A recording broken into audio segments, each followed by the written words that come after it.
Appreciated the Congressman's comments. I'm going to talk to you today about conservation and not the environmental, or not the agricultural economy, but I think concern is an apt word. And we at USDA, my part of USDA, I work with the Risk Management Agency, Farm Service Agency, as well as the Natural Resources Conservation Service, continuing to look for ways that we can support agriculture when times are good, but when there's clouds on the horizon, we continue to do that and are committed to working with Congress to make sure we can get a farm bill, do everything we can to help make that happen. And also appreciated your comments. Food security is national security, and I think the Ukraine war taught us that, or maybe retaught us that. But as I say, today I want to focus on conservation.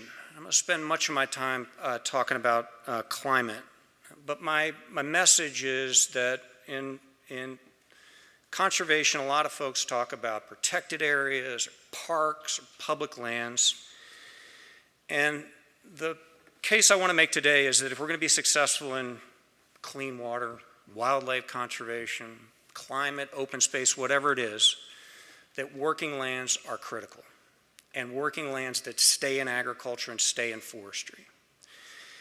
And if you believe that, and I think the science tells us that, then economic viability and productivity of our working lands is critical. We have to keep folks in business so that we can do conservation. My title is Undersecretary of Farm Production and Conservation. We can't have production without conservation. We can't have conservation without production. We have to keep folks in business. And that means also that the approach is really, really important. An approach that feels top-down, regulatory heavy, dictated from Washington won't work. An approach that's about collaboration, that's about incentives, how do we work together, how do we create value for agriculture is critical. So as I said, I'm going to spend a good bit of my time talking about climate-smart agriculture and forestry, but I'm going to take a little detour first. And the detour I want to take is to Yellowstone National Park. And in many ways, Yellowstone is sort of globally this mecca of people that think about conservation, think about Yellowstone National Park and all the landscape, but also the amazing wildlife resources that course in and out of the park on a seasonal basis. So stories that Native Americans spent thousands of years there, stories from Lewis and Clark and from the 1800s about this amazing resource and this amazing wildlife. And so in 1872, Congress passes the Yellowstone National Park Act and sets aside 2 million acres to conserve the park. And almost immediately, folks figured out that maybe it wasn't quite big enough. General Sheridan, who was out there enforcing the boundaries of the park, thought we need a much bigger park. And over the coming decades, you saw lots of land around the park turn into national forest. The Shoshone National Forest was the first national forest on the southwest border of Yellowstone. And today there are 15 million acres in the greater Yellowstone ecosystem in public lands. And yet, if what you care about is the amazing wildlife resources there, the amazing landscape, those public lands in and of itself are not enough.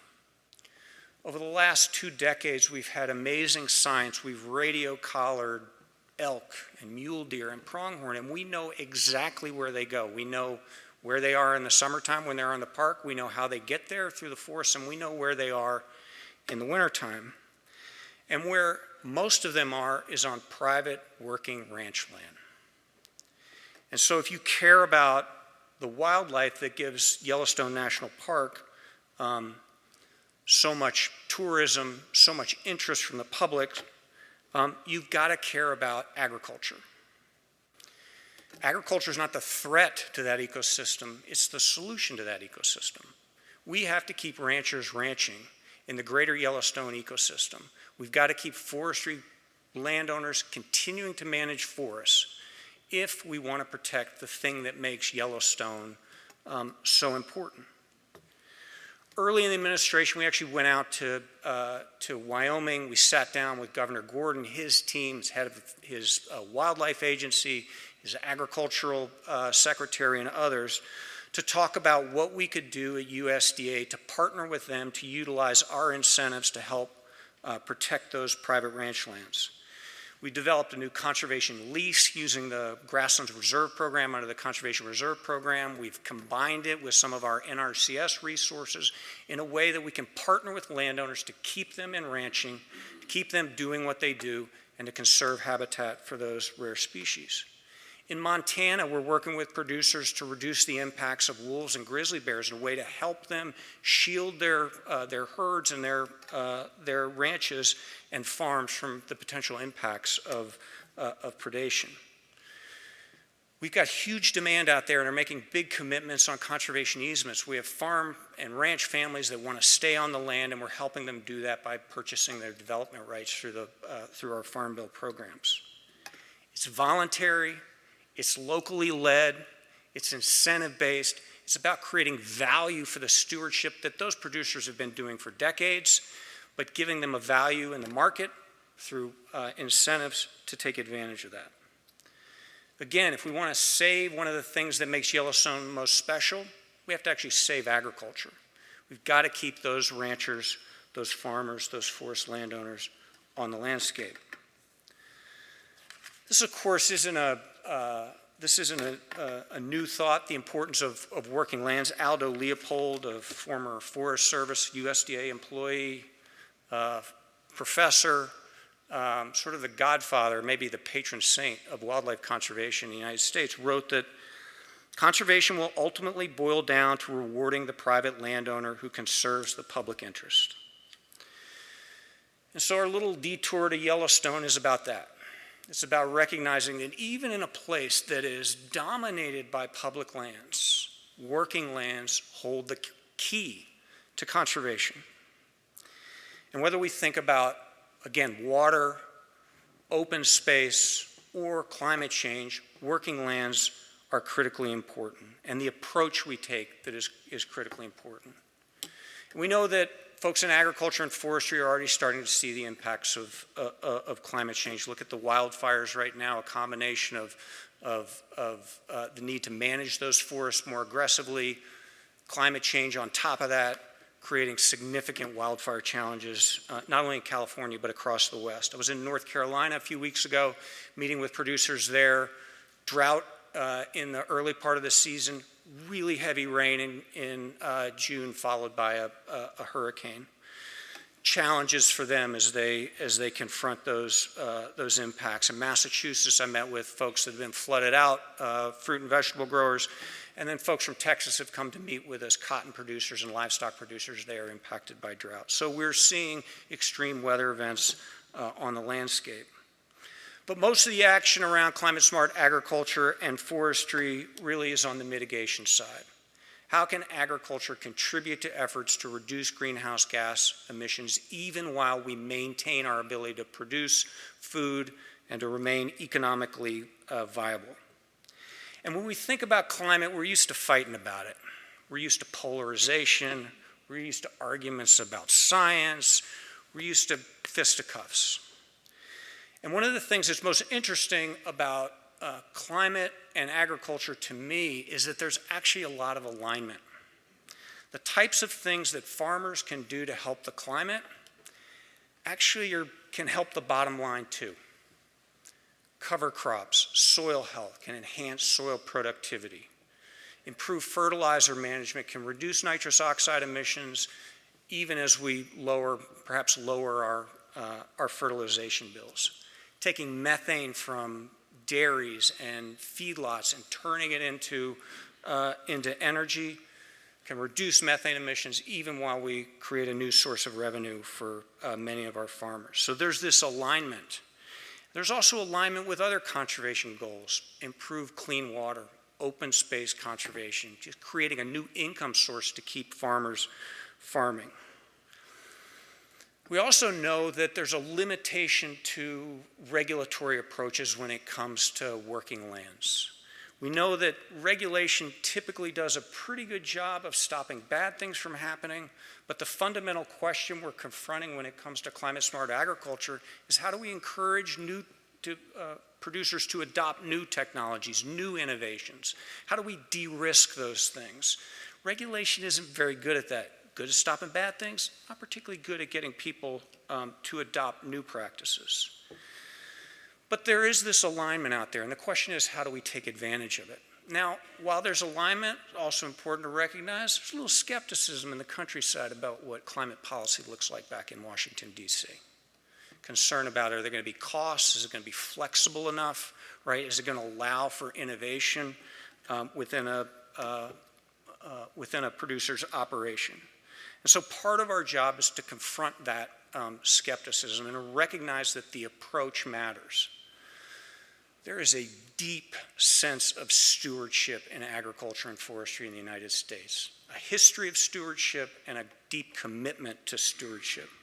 But that doesn't mean there aren't risks, it doesn't mean there aren't costs, it doesn't mean there aren't challenges associated with adopting that stewardship. The how matters as much here as the what. And by that I mean there's actually broad agreement on the importance of conserving natural resources in agriculture and forestry. Talk to landowners, talk to producers, and they will tell you about their deep commitment. But the how matters a lot. How do we do it? If it feels dictated out of Washington, D.C., if it feels stifling, it feels regulatory heavy, it won't work. If it feels like markets and collaboration and local control and those types of things, it has the potential to work, to unleash the type of stewardship and the type of innovation that U.S. agriculture is already known for. And so as we think about the approach we're taking in the administration, it's one that recognizes voluntary, incentive-based approaches are going to be critical, that we've got to collaborate with farmers and ranchers and forest owners, that we have to think about ways to create value that reward stewardship, that allow them to continue to be productive, that continue to be economically viable, even as we think about enhancing their stewardship. One of our flagship efforts in the administration has been something called Partnerships for Climate Smart Commodities. This is not a conservation program, it is a commodity program. And what we're trying to do is create a commodity, or to work with producers to create value for commodities that are grown using climate smart practices. So maybe you're a woodlot owner, you potentially going to sell sustainable wood products. We want to find value in the marketplace for that. Or maybe you're a corn or soybean producer, you're interested in reducing your CI score, your carbon intensity score for your commodities. We want to provide value for that. So all the partnership programs basically do four things. One, they scale up voluntary conservation practices on farms, ranches, and forests.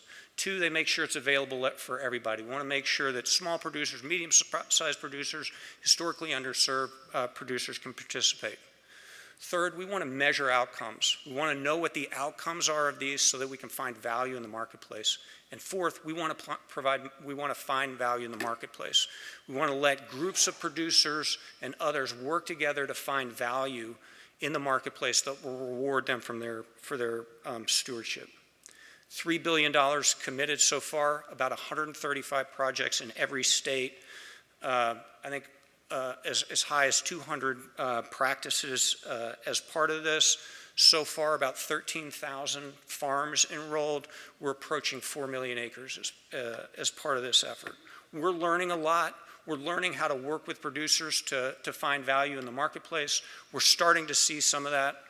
I jokingly say that if you've seen the secretary talk about climate smart commodities, you might see him pull out a bag of rice, climate smart rice produced by agriculture. It's the best traveled bag of rice in the country. It's going a lot of places with them, showing up in a lot of places. So if you see that bag of rice, you were warned. So that's Partnerships for Climate Smart Commodities. Thanks to Congress, we also have $19.5 billion in new resources through the Inflation Reduction Act to help support climate mitigation activities through climate smart practices on farms, ranches, and forests. In FY 23 and 24, we deployed about $2.8 billion of that, almost 100% of those dollars deployed in the first 2 years. We'll get close to that, we think, this year. And we've seen significant demand from farmers, ranchers, and forest owners for these resources. Earlier this year, we put out essentially a request for proposals for a regional conservation partnership program that allows groups of producers, conservation groups, conservation districts, and others to put together projects. We offered about $1.5 billion in resources. $5.3 billion of proposals came in. So we're seeing high demand for this, high interest. Critical to us rolling these resources out is partnerships. We have to partner with folks on the ground. Yes, NRCS may be able to hire some new folks, but in truth, we're going to have to work with groups, farmers, ranchers, forest owners, conservation groups, and others to deploy these resources on the ground in a way that works. So partnerships, absolutely critical. So too is streamlining. We make conservation programs too hard sometimes to get into. So we have to look at ways that we can streamline it. NRCS has started something called Act Now that allows folks to come in the office. If their practices count under EQIP, they can immediately sign up. We're reducing paperwork in our conservation easement programs, reducing paperwork in our regional conservation partnership program. More work to do there, but streamlining is really, really critical. In the last few months, you've also seen USDA start to open up the aperture a little bit on the work we're doing related to climate-smart agriculture and forestry. Part of that is the direction from Congress to implement the Growing Climate Solutions Act, an act that asks us to look at the standards for carbon markets that are out there right now, to put together a federal advisory committee to make recommendations to the department about that, and to create essentially a certification system within USDA that will allow us to certify those folks out on the ground that are going to certify producers' operations to meet those standards. Growing Climate Solutions Act starts to head us down the road of thinking about standardization. You heard earlier today about some of the Wild West, the chaos in the carbon market world. Growing Climate Solutions Act gives us a potential opportunity to start to maybe reduce the amount of chaos there by starting to create guardrails around some of the mechanisms out in the countryside. You're seeing similar work from us on biofuels. Congressman talked about the critical importance of sustainable aviation fuels. This is a real opportunity for American agriculture to create a marketplace that will reward them for the stewardship they have been doing and the stewardship they are and will be doing. In 40B, you saw the addition of climate-smart practices as part of that, but you saw them in bundled, a little bit inflexible mechanisms. As we look to 45Z, we've got to provide more flexibility, more crops, and more ability to essentially use a menu approach to choosing which climate-smart actions they can take. We've made considerable progress as we think about the rules that govern indirect land use change, one of those things that is important in establishing carbon intensity scores, and we're doing work related to traceability of commodities through the supply chain. In June, you saw a request for information around biofuels from USDA that sought to get responses from the public about creating a system to actually track carbon intensity completely through the supply chain. We think that could be really important for sustainable aviation fuels and biofuels more broadly. We're convinced that if we get good rules in the U.S., and then if those rules are similar across the globe, that U.S. agriculture is going to be really, really good at producing sustainable aviation fuels through low carbon commodities. So the work we're doing on Growing Climate Solutions Act, the work we're doing around biofuels, you're starting to see USDA step into the world of what role USDA can play in helping these markets and reducing some of the chaos in the marketplace.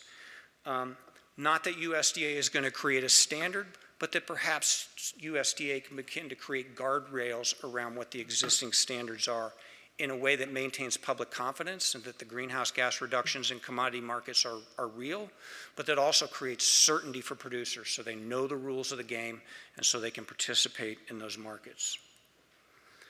As we think about markets for climate-smart commodities, for carbon, for the low-carbon biofuels, those markets are going to depend on data. Data matters. And so in the Inflation Reduction Act, we have a $300 million investment in producing, in improving the data that USDA produces. As part of that, we're intensifying our, creating 5,000 plots across the country to improve our data on soil carbon. We're going to improve our numbers related to methane, nitrous oxide, to better understand the impacts of climate-smart practices on those greenhouse gases. We're going to improve the modeling tools that we have for producers so they have better ideas of when they change certain practices, what happens. And we want to improve the data interoperability, the broad surveys we do that we report to EPA and others around the climate impacts of U.S. agriculture. This has really been a sea change when it comes to data. When I came into the Obama administration in 2009, you all know the efforts around cap and trade, the efforts around passing legislation. You saw a lot of folks in agriculture run away from those efforts. And you saw a lot of concern around data related to agriculture and climate change. That has changed. Commodity groups, the forestry groups and others are coming to us recognizing the importance of those data to provide value in the marketplace for U.S. agriculture. Again, whether it's a low-intensity scoring biofuel, whether it's tracking the sustainability of U.S. forest products and the importance of using wood as a building material, whether it's tracking methane emissions in livestock and elsewhere, where folks are starting to see demand from Europe and others to purchase U.S. dairy products because we've got a really good sustainability story to tell. And our hope is that these markets will, particularly as we're looking at commodity prices where they are now, that will create some more stability, more economic opportunity for agriculture, another source of income that may help when prices drop a bit. That said, I think it's important to recognize markets in and of itself won't do this alone. At least from what we know now, they probably won't do it alone. But if you think about a bundle of things, if you think about NRCS incentives, if you think about the technical assistance we can provide, you think about financing, risk management tools, and others that recognize the importance of climate-smart practices, we may get to a place where we can scale climate-smart agriculture and forestry dramatically across the U.S.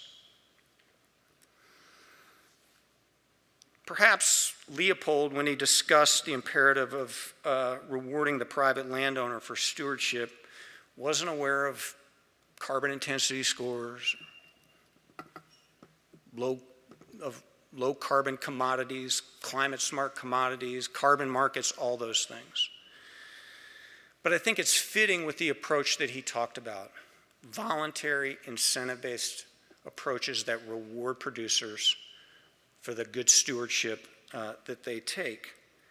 And I think also Leopold was fairly pragmatic. Leopold said the only conservation that counts is that on the actual landscape of the back 40. Our work on climate-smart agriculture, on wildlife migration, on conservation more generally, will be judged by that simple metric. Have we partnered with farmers, ranchers, and forest owners in a way that they can deploy these practices on their back 40, and they can do it and continue to make a living from agriculture and forestry?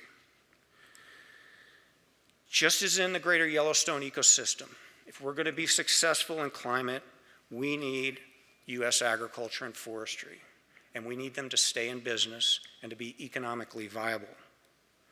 At the end of the day, not only does this work the administration is doing have to win the favor of farmers, ranchers, and forest owners. If we don't have their support, they're not going to implement these practices. But we also have to win over a somewhat skeptical public sometimes. And for that, we need data, and we need to be able to make the case to the public that these things will work. And we also need bipartisan support for this in Washington.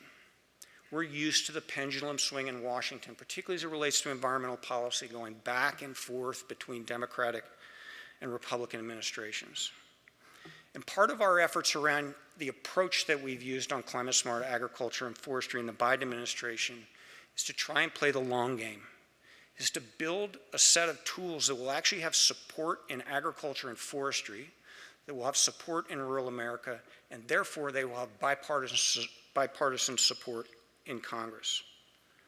If we can build a consensus that through voluntary incentives, markets, collaboration, and rigorous data and accountability, that we can solve climate problems, even while we maintain the economic viability of U.S. agriculture and forests, then that is the ticket that gets us there. And at the end of the day, if we can't demonstrate that these things work economically, even as they work environmentally, we won't succeed. But if we can do both, we will. Thank you.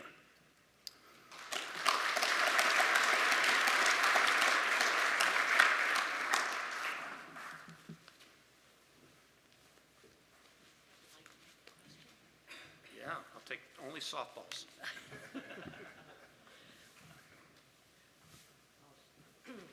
I'll share this with you here in just our last few minutes. Thank you so much.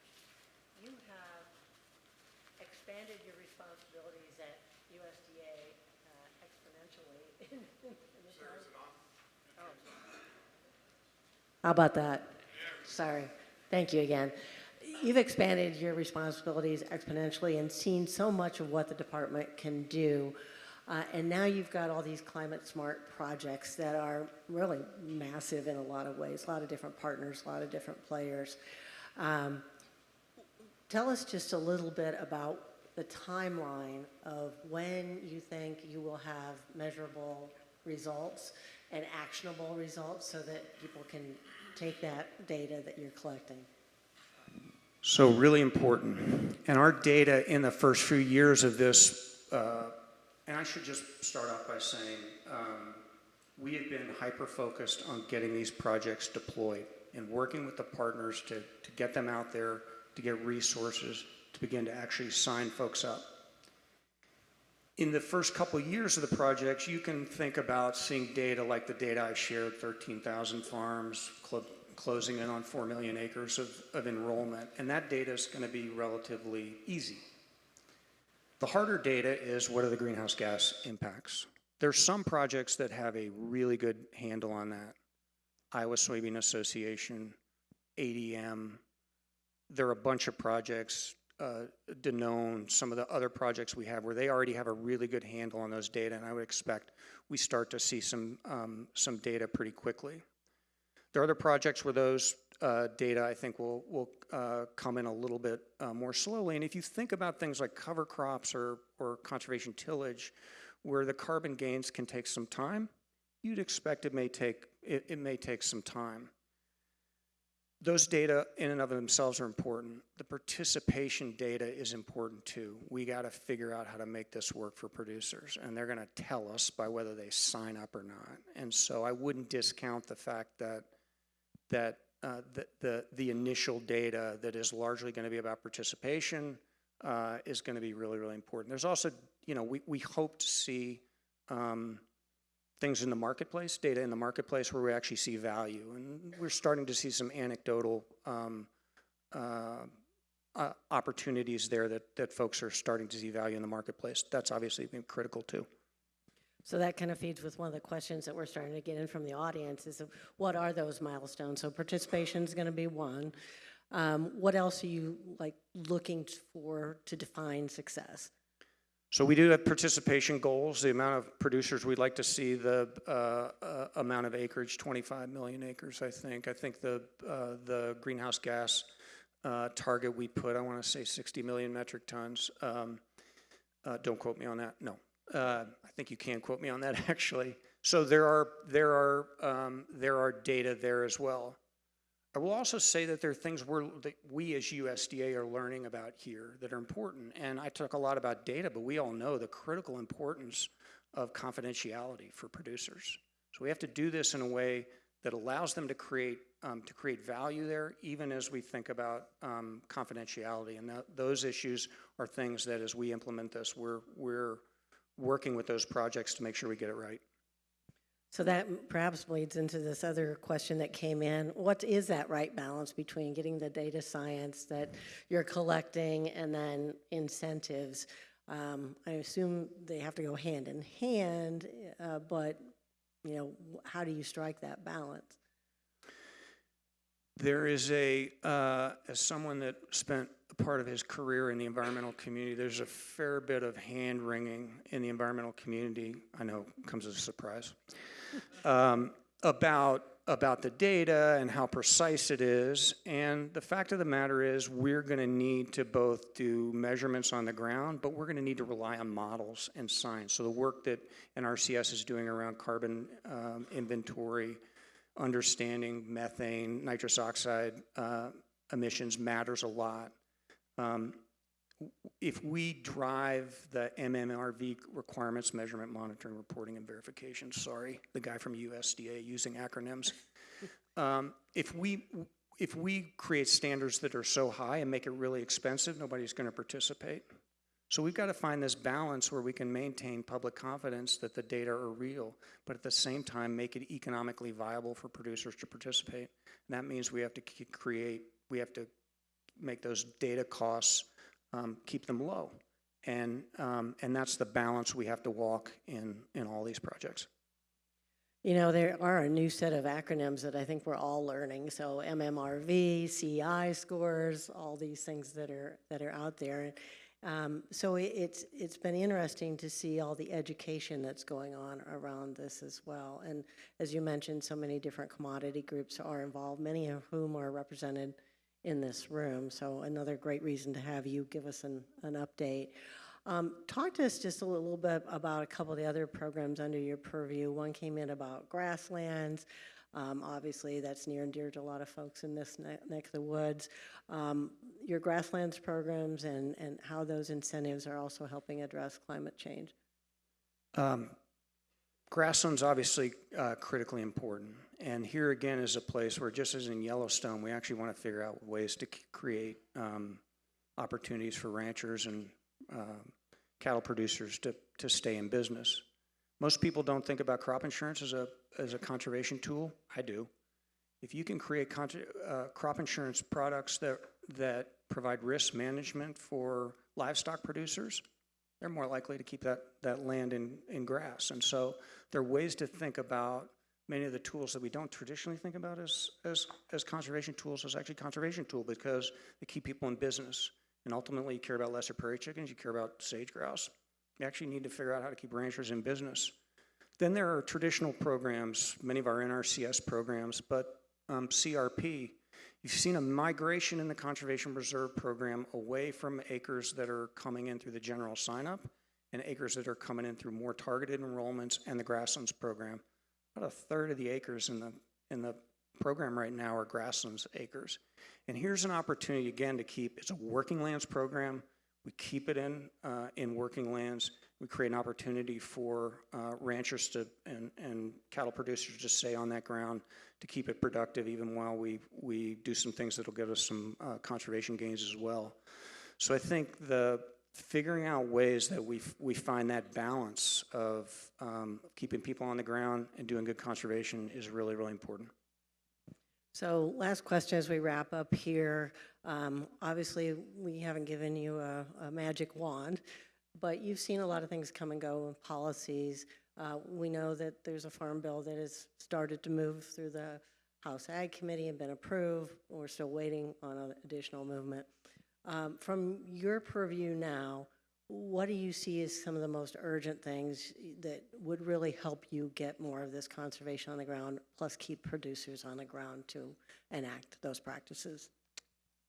So I think a year and a half, 2 years ago, I would have told you we've got to demonstrate that we can actually, NRCS can actually deploy these resources. There was a lot of skepticism in the countryside and frankly on the Hill about whether we could do that. And I think we've done a really, really good job. We've basically put almost 100% in the first 2 years. We'll be close to that this year, and I think we've demonstrated that we can continue to move move those resources. I think that's really important.